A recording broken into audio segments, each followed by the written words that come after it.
En junio de 1799, George Washington, ya en su retiro, tomó la decisión de mantenerse al margen de una empresa que consideró sobrepasaba las posibilidades de los Estados Unidos de América: colocarse al frente de un ejército que liberara las colonias españolas en el continente y ayudara a consolidar dos grandes imperios: al norte, con los territorios de la Nueva España, y al sur, con los antiguos territorios incas. De haber aceptado, Washington habría sido no solo el padre de los Estados Unidos de América, sino el de los Imperios Unidos de América. Sería, sin más, el libertador. Sin embargo, esta decisión determinaría muchas cosas en el mediano plazo, entre ellas el que otros rostros ocupasen los laureles del título de libertador, que él había rechazado. Esto evidentemente colocaría años más tarde, aunque no muchos, tan solo 15, a Simón Bolívar en el plinto de los héroes de América. Su rostro pasaría a ser uno de los más reproducidos por las artes desde mediados del siglo XIX, sobre todo en Venezuela, donde incluso la moneda nacional lleva su efigie desde la década de 1870. La iconografía bolivariana nacía en buena parte gracias a que en los Estados Unidos la idea de liberar a las colonias españolas en América no había hallado el ímpetu necesario para concretarse. Aunque en 1927 la República de Bolivia acuña la primera moneda con una efigie del libertador, y luego en Ecuador se hará lo propio en 1844, a partir de 1783 la moneda oficial de Venezuela, el venezolano, ostentó la imagen de Bolívar en el medio fuerte. No será hasta 1879 que el bolívar se convierta en la moneda nacional con la tradicional efigie del glorioso caraqueño. La moneda fue entonces el primer vínculo de la iconografía bolivariana en Venezuela. ¿Y qué vehículo? Justo ese que encarna la riqueza, el dinero. La imagen de Bolívar en cada moneda recordaba el origen de la riqueza nacional, ahora accesible, si cabe, a todos. El bolívar está en nuestro dinero desde entonces, recordándonos la deuda perenne e impagable que tenemos con el prócer, recordándonos que es él el supremo responsable de nuestras libertades, que él es el único libertador. El bolívar ha logrado sobrevivir increíblemente hasta hoy. En el cono monetario vigente, Bolívar está acompañado por otros notables personajes de la historia nacional, pero no importa si es Sucre o Miranda, Bello o Guaycaipuro, la moneda se sigue llamando Bolívar. Poderoso caballero es un dinero, dirá Francisco de Quevedo. Sin duda lo es.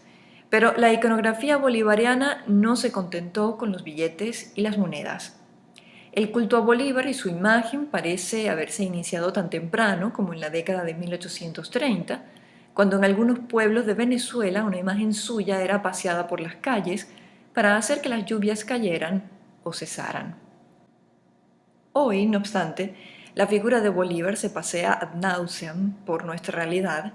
Hemos pasado a ser la República Bolivariana de Venezuela, pero además de ello y del uso omnipresente del adjetivo, el Bolívar que nos mira hoy lo hace con una peculiaridad difícil de imaginar tan solo décadas atrás.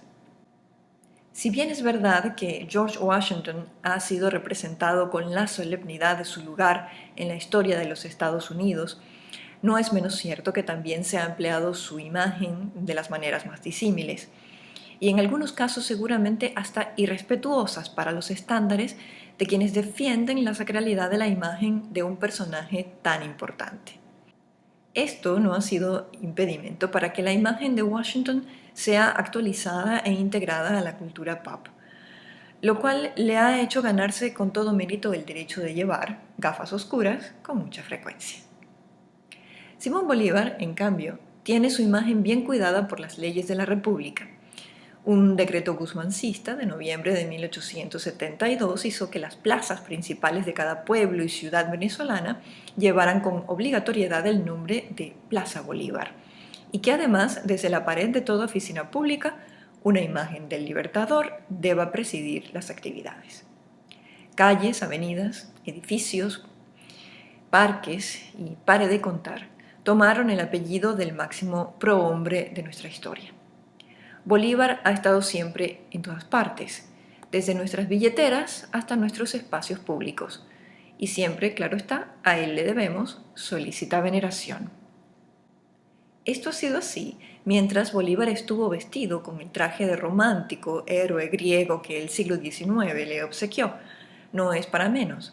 Ya Lord John Byron en 1823, en su poema La Edad de Bronce, habla de Bolívar como modelo a seguir en la lucha contra las tiranías, junto a George Washington. La heroización del caraqueño fue temprana y se dispara con su insigne e ilustre título de Libertador desde 1813.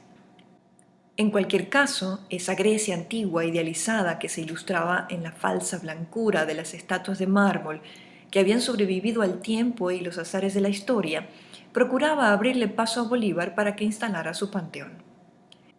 El mismísimo Thomas Carlyle expresaría su admiración hacia el heroico Bolívar diciendo que había recorrido tórridos desiertos, hirvientes pantanos, helados abismos, más millas que la que Ulises llegó a navegar. Que los próximos Homeros tomen nota de ello, decía. Para Carlyle, Bolívar marchó sobre los Andes más de una vez, en una hazaña análoga a la de Aníbal, un verdadero Ulises, insistió.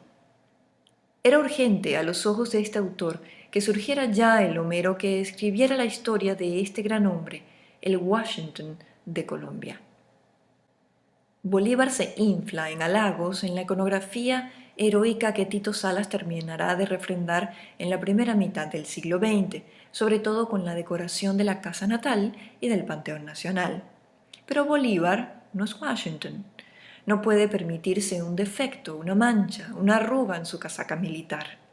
Bolívar es la inmaculada imagen de lo que nunca podremos llegar a ser, del gran hermano que nos vigila siempre con su media sonrisa, como dejándonos saber que el rango de héroe está reservado a unos pocos y que él es el único venezolano en esa lista de afortunados hombres. Como lo expresó Nikita Harvich, Bolívar se convirtió en la referencia obligada y prácticamente única de un imaginario colectivo. Por supuesto, esto fue así por casi 2 siglos, pero parece que ya no más. La razón fundamental reside en algo que Bolívar no puede controlar, tampoco sus acólitos ni quienes lo reverencian y lo manosean groseramente en su beneficio. Walter Benjamin habló a comienzos del siglo XX acerca de la reproductibilidad de la imagen artística y cómo esto actuaba en desmedro de su aura particular. La pérdida de originalidad, insistía Benjamin, a partir de las múltiples reproducciones de una obra de arte, se le gana terreno a lo irrepetible, gana la estadística y no la originalidad. Algunas décadas más tarde, también en el siglo pasado, Giulio Torfles, en su obra Nuevos ritos y nuevos mitos, aborda el hecho ya innegable para entonces de la presencia de lo que él llamó la iconosfera de cada cultura y cómo esto determina nuestra percepción de otras al tiempo que genera en nosotros un particular marco visual. Eso explicaba, según Torfles, que habláramos, por ejemplo, del rojo Coca-Cola para significar que nuestra percepción de cierto tono de rojo estaba relacionado con la iconografía particular de la marca de refrescos.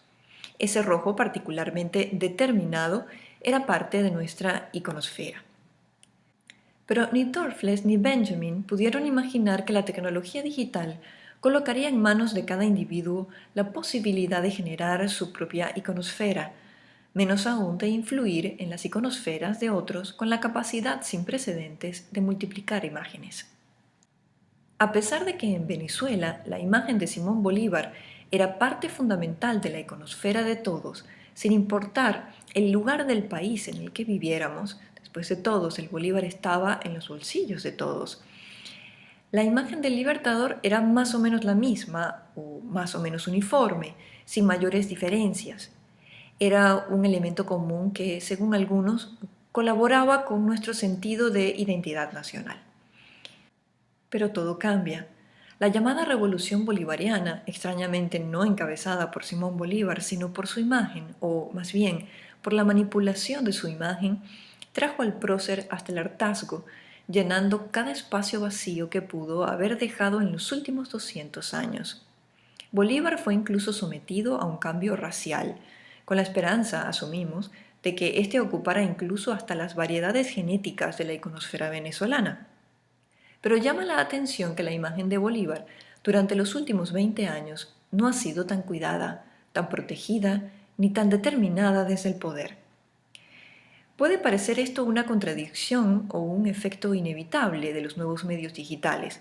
Después de todo, cada uno de nosotros puede ahora crear su propia imagen de Bolívar y hacerla viral. Pero hay un caso curioso que deseamos exponer aquí. En el año 2013, en la Bienal número 55 de Venecia, la participación venezolana estuvo centrada en lo que se denominó arte urbano. Con ello se quiso señalar de manera reduccionista al arte informal del graffiti. La muestra fue curada por Juan Calzadilla y subtitulada Una estética de la subversión. Cosa curiosa por demás que la subversión represente oficialmente a un gobierno porque, en definitiva, ya desde hace mucho la participación venezolana en este tipo de eventos no representa a la escena plástica nacional.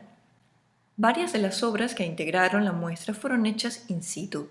Curioso otra vez que la subversión viaje a escenificar sus actos, subversivos por supuesto, para representar a la oficialidad.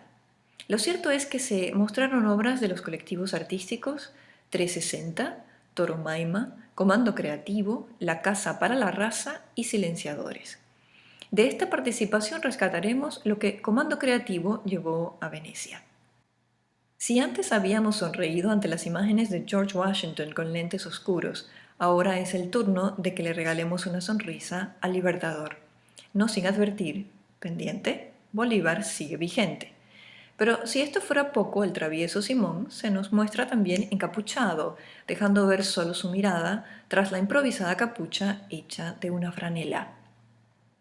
Si comparamos estas dos imágenes con las miles que han poblado la iconosfera bolivariana desde que se hiciera el primer retrato del joven caraqueño, sin duda tenemos frente a nosotros toda una subversión.